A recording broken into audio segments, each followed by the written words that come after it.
Hello world, welcome back to Razor RC. I thought I'd put together a video explaining how to properly install a new servo and also set up the steering on an RC car. So whether you're building a new RC car from scratch from a kit like we have here, the X-Ray XB4, or whether you're just replacing the servo in another RC car that you might already have, like an RTR or something, this will help you just kind of make sure you have the steering set up correctly and kind of walk you through the steps to get it working perfectly. So let's get into it.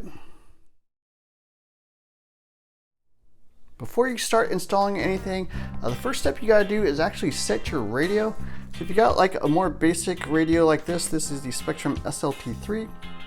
You wanna make sure your steering trim and steering dual rate are set correctly. So steering trim, you actually wanna reset it back to middle, have it lined up with that dot, pretty much perfectly as much as you can. And then your steering dual rate you want set all the way up to maximum.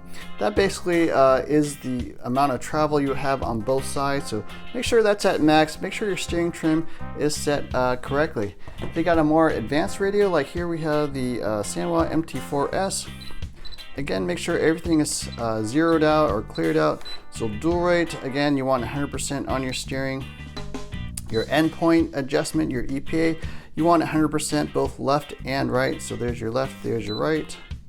And then finally, again, your trim, you want zeroed out. So you want your trim at 0.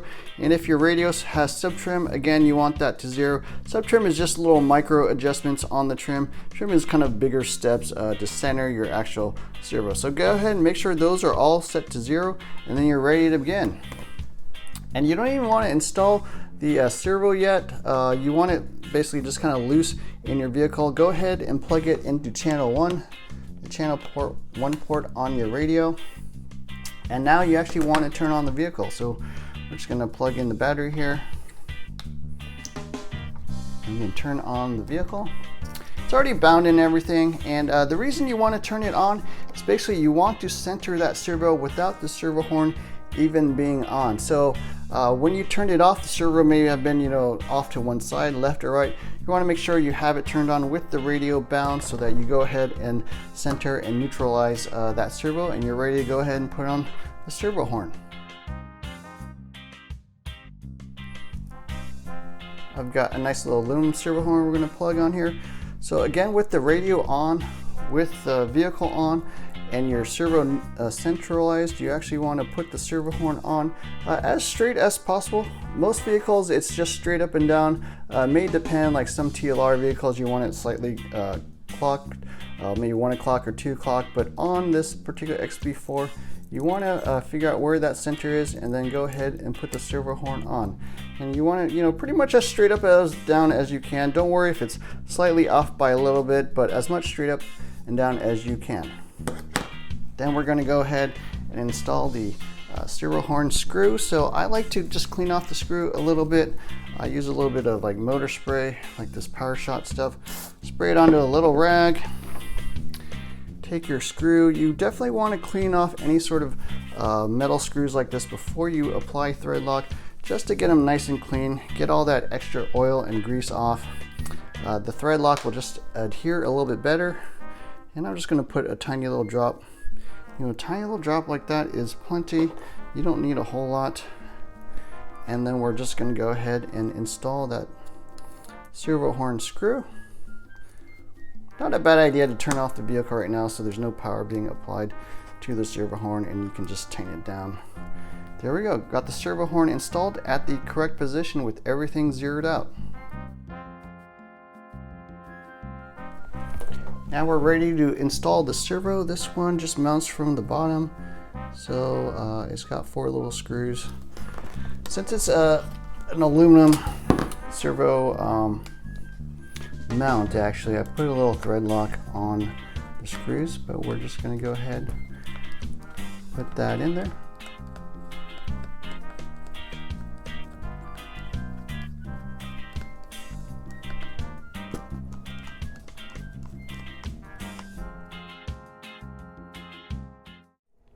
Okay, we're going to connect the drag link or steering link here. That is this link here that connects the servo horn up to the steering rack itself. So go ahead and snap that on.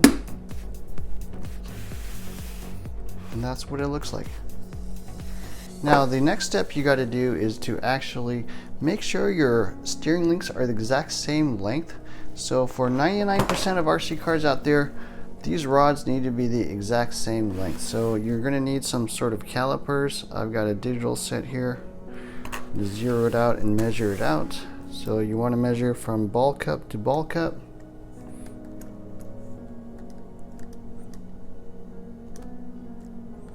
Left side is 31.6 millimeters. And go ahead and measure the other side.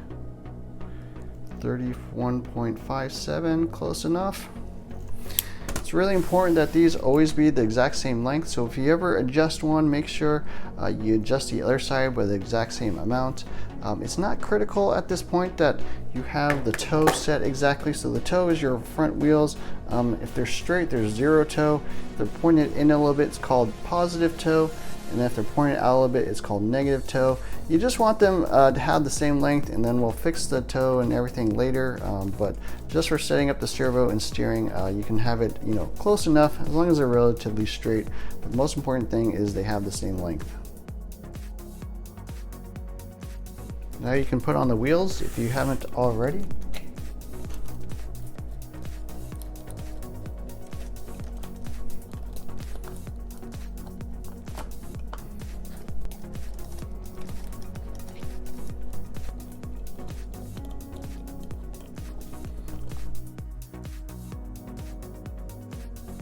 Okay, so next up you want to check your steering rack and your drag link. So let's take a look at the pieces up here on the front. So this is the actual steering rack. This is called the Ackerman bar that goes left and right with two different positions, for example, where you can actually mount the turnbuckles. So if you move to the forward, there's a little less Ackerman. To the back, you have a little more Ackerman. So what you want really is everything to be nice and straight. So these are called the bell cranks. You got a left bell crank and a right bell crank. When everything is nice and lined up, you'll actually see a little dot here on the steering rack or the Ackerman bar. It's all nice and straight. And then if you have your steering links the exact same length, your wheels should actually point exactly the same. They should have the same amount of toe out or toe in, depending on your lengths, but they should be nice and symmetrical. And that's really important to get the exact same steering left and right. Once you have that lined up, you want to check your drag link at this point. So looking at your servo horn and your drag link, so you see your drag link kind of coming across and then hit your servo horn, you should have a nice 90-degree angle. If it's cockeyed to one side, either too short or too long, then you'll have to adjust this drag link, make it a little bit longer or shorter, whatever is necessary to get a nice 90-degree angle while you still have everything nice and centered. So it's really important that your bell cranks, everything be nice and straight, and then you check your drag link and adjust as necessary. Mine looks like it's just maybe a hair or two long, so I'm actually going to shorten the drag link here on this turnbuckle a little bit, probably about a quarter turn or so. Should be nice and straight. Check that again, make sure that's nice and straight, and then check your servo horn. So yeah, that looks like about a perfect 90-degree angle, and we're all set with the drag link. Okay, now it's time to set the trim. So go ahead, turn on your radio. I got it set to my XB4. Turn on the vehicle, and then go into your trim. So as we said earlier, we got the trim set to 0, sub trim set to 0, but you can see that the wheels are kind of turned, and that's because that servo horn was not perfectly centered, and we're going to go ahead and adjust the trim now. Sub trim is basically just small increments on the trim, so I generally use sub trim, and you just want to adjust that. Oops. Also make sure your steering reversing is set correctly. So on this one, I actually need to run it in reverse mode, so that right turns right, left turns left. Just kind of depends on which way the servo is flipped, but you may need to do that. Go into your trim, and then I'm going to adjust my trim to the right a bit because the wheels are not straight. So do whatever you need to do to get those wheels perfectly straight.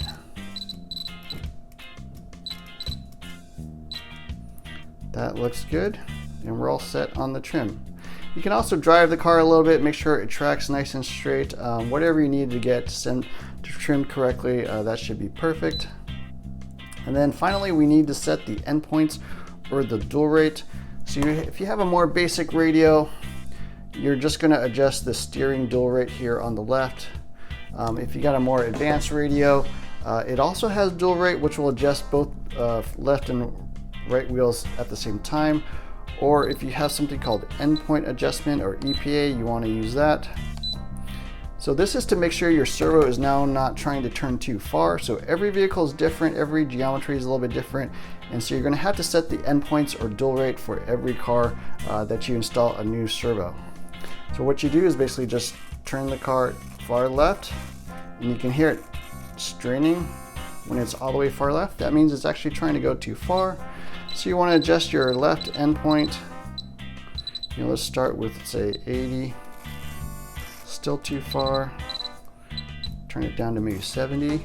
Okay, you don't hear it straining, you don't hear any whining noise. So that is plenty of safety there, but you could increment it a little bit. I just go up until I start hearing that whining sound. You hear it whining right there, so I'm going to back it down. 73% looks like it's perfect for the left side. Now you want to do the right side. Again, you hear it straining. So we need to turn it down. We're going to turn it down to the same amount. See how that is? Okay, we're still safe. No whining noise. We can try turning it up a little bit. 75. 77 is too much. Make sure this is nice and off the, that's too much. 75, still a little bit much. 73 is safe. 74, it's almost grinding. So turns out 73% is perfect. So if you did all the steps that I followed, where you made the camber links the same length, you made the steering rack nice and straight, and you made sure you had a 90-degree angle here on the servo horn, you're going to get exact same endpoints left and right if you do it perfectly. And so if you find one of your endpoints is off, maybe one is like 92%, one is 73%, well, that means you probably got one of these things wrong. Either your camber links are different lengths, or maybe the servo horn is the wrong length, or whatever like that. So yeah, double check that, and I think you'll get perfect steering. So yeah, that's pretty much it. That's the basics on how to set up a new servo and set up your steering correctly. You'll get nice, perfect, even throw left and right, and it'll track nice and straight. So I hope you enjoyed this video. Definitely hit the like, share, subscribe button. Look for more videos soon. Thanks for watching.